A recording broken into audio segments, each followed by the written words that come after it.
Hi అమ్మ నాన్నలు. పిల్లలు చదువులో వెనకబడటానికి అనేక కారణాలుంటాయి. అందులో ఒక దాని గురించి వాళ్ళు మాట్లాడుకుందాం. ఇక్కడ వాయు కడుతున్న పజిల్కి మనం మాట్లాడుకోబోయే విషయానికి ఒక సంబంధం ఉంది. అదేంటో చివర్లో చెప్తాను. ఒక స్కూల్లో ఇద్దరు పేరెంట్స్ పిల్లల కోసం వెయిట్ చేస్తూ ఇలా మాట్లాడుకుంటున్నారు. మొన్న పరీక్షల్లో మా పాపకి సైన్స్లో మార్క్స్ తక్కువ వచ్చాయండి, మీ పాపకి ఎలా వచ్చాయి అని ఒక పేరెంట్ అడిగారు.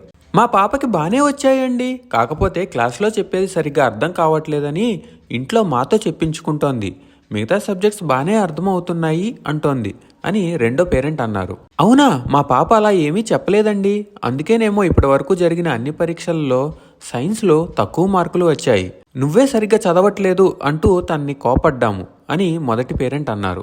అసలు ఇక్కడేం జరుగుతోంది అన్నది ఒకసారి ఆలోచిద్దాం.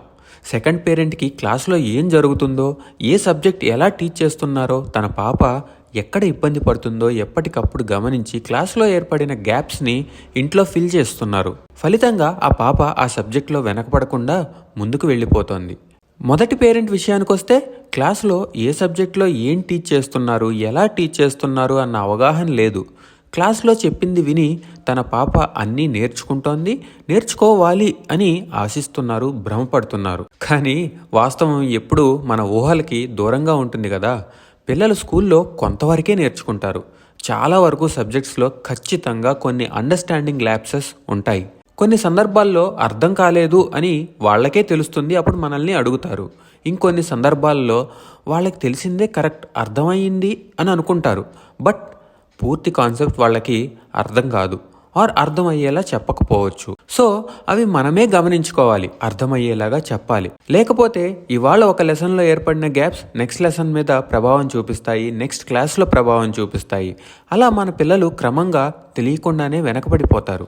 అయితే ఇక్కడ ఈ పజిల్ కూడా ఒక రకమైన అసెస్మెంట్.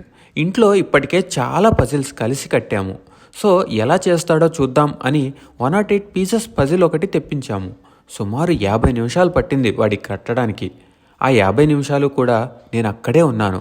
ఆ పజిల్ కట్టడానికి వాడి అప్రోచ్ ఎలా ఉంది, ఎలా ఆలోచిస్తున్నాడు, ఎక్కడ స్ట్రగుల్ అయ్యాడు, ఇలాంటి విషయాలు నాకు అర్థమయ్యాయి. సేమ్ చదువులో కూడా అంతే అసెస్ చేయాలి.